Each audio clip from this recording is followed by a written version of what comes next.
Congressman Representative ng Quezon City na si Mr. Arjo Atayde abay nasasangkot sa DPWH flood control issue.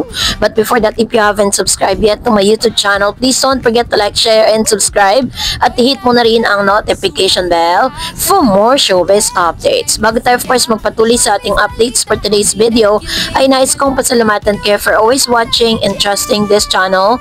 Thank you so much sa inyong laging panonood at pagsubaybay sa mga updates po natin. Maraming salamat po.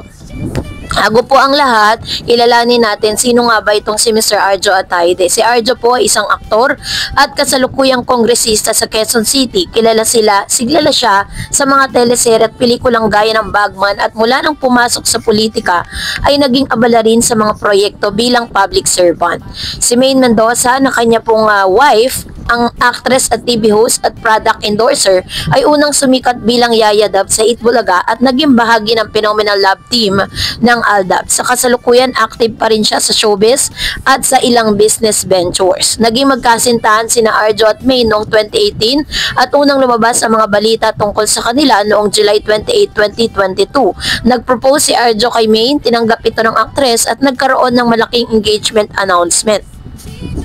Ikinasal sila noong July 28, 2023 sa Baguio City. Eksaktong isang taon matapos ang proposal. Private ngunit eleganteng selebrasyon ng naganap na dinaluhan ng pamilya at malalapit na kaibigan. Matapos ang kasal ay naging inspirasyon sila sa maraming fans dahil sa kanilang pagiging low profile at maayos na relasyon. Si Arjo ay patuloy sa kanyang political career habang si May naman ay tuloy sa kanyang mga showbiz projects at endorsement. So, sa kanila pong buhay mag-asawa, si Mr. Arjo Atayde ngayon ay naglilingkod po bilang isang congressman dito po sa distrito ng Quezon City.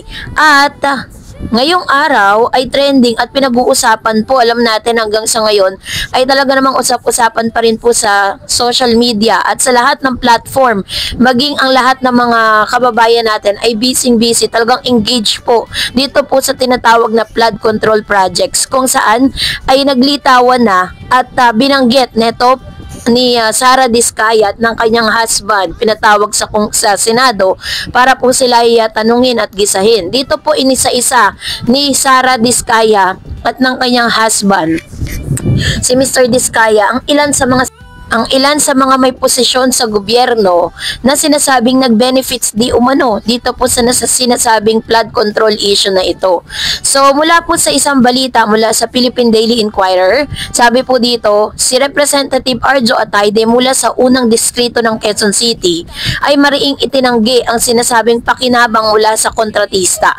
Isang paratang na itinulak ni Curly Diskaya bilang bahagi ng umano'y anomalya sa proyekto ukol sa flood control. Ayon po kay Mr. Atayde ay categorically deny the allegation that I benefit from any contractor and I never deal with them. Hindi po totoo ang mga akusasyong ito. Sa kabilang banda, binigyan din ni Diskaya sa nalalapit na Senado Blue Ribbon Committee hearing na may ilang mambabatas at opisyal ng DPWH ang nagtutulak ng kickback mula 10% hanggang 25% na halaga ng proyekto. Sa isang demokratikong lipunan, mahalaga ang prinsipyo ng presumption of innocence. Ang sino man ay tinuturing na inosente hanggang hindi napapatunayan ang kasalanan. Ang pagbibigay ng pagkakataong ipagtanggol ang sarili ni Atayde ay isang pangunahing halaga sa hustisyang panlipunan. Subalit, kung ang isang aligasyon ay may katotohanan at imahe ng opisyal ang bumabagsak, lalo na't may implikasyon sa publikong laban ng bayan. Hindi pwedeng basta-basta ito ipagsawalang bahala. Mahalaga sa publiko na kung may sapat na ebidensya ito ay ilatag at ipanagutin at ipaliwanag. At sa tugon nga ni Arjo Atayde, tapat o depensa lamang. Ang malakas sa pahayag ni Mr. Arjo Atayde na hindi ko ginamit ang aking posisyon para sa sariling kapakinabangan ay nagpapakita ng matatag na pagtatanggi at kumpiyansa, no? So balit sa larangan ng politika, ang tanging denial ay hindi lang laging sapat. So sa pagsasaalang-alang, dapat ipahayag niya sa Senado o sa publiko ang karagdagang impormasyon, mga kontrata na sinalihan, komunikasyon o iba pang dokumento dokumento na nagpapatunay ng pagiging malinis. Kung walang ebidensya, ayos lang.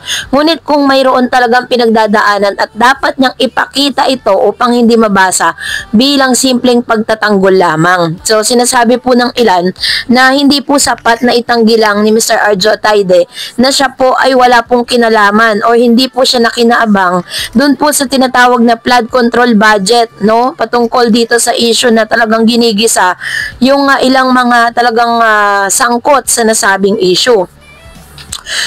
Sa publiko, lalo na sa mga botante ng unang distrito ng Quezon City, malaki ang epekto ng ganitong paratang. Hindi lang ang integridad ng isang politiko at nakasalalay dito, pati na rin ang tiwala ng mamamayan. Kung seryoso ang aligasyon, dapat magsagawa ang Senado ng isang makatarungan at transparent na investigasyon. Mahalaga na malinaw at patas ang daloy ng usapan upang malaman ang publiko kung may katotohanan o hindi. Ang bahaging sinabi ni Diskaya na may hininging kickback mula 10% hanggang 25% ay hindi biro. Kung totoo ito, malawak at sistematiko ang problema sa korupsyon. Hindi lang isang individual ang apektado, kundi maaaring isang buong sistema sa loob ng gobyerno. So, dapat po gawin ng mga government official natin is malungkatin ang lahat ng dokumento ng kontrata, tignan ang mga komunikasyon sa pagitan ng kontratista at opisyal, itala ang testimonya at magsagawa ng cross-examination, pag-aralan kung ano ang mekanismo ng pagbabayad ng suhol kung meron nga. Pero dito nga, matapos ng pangalanan nitong si Miss Sara Diskaya at ng kanyang husband na si Mr. Ernie Diskaya, yung mga sangkot dito ay isa-isa na po na nag-post sa kanilang mga official na mga social media accounts na tinatanggi po nila na sila po ay sangkot sa nasabing issue. No? Kasi yun na lang po talaga yung pwede nilang magawa ngayon, yung itanggi yung mga bagay na ito.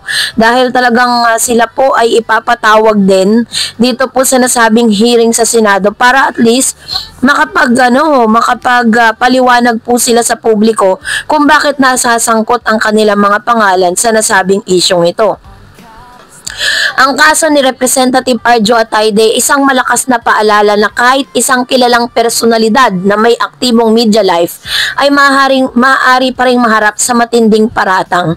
Mula rito makikita ang kahalaga ng presumption of innocence, pangangailangan ng matibay na investigasyon at ebidensya, papel ng bawat individual sa pagtaguyod ng integridad ng sistema. Sa panahon ng Senado or hearing, dapat maging matino ang proseso upang hindi lamang malinis ang pangalan ng isang tao kundi upang muling itaas ang tiwala ng publiko sa pamahalaan. Sa huli, ang katotohanan ang higit na magpapasigla sa demokratikong proseso at kabutihang panlahat.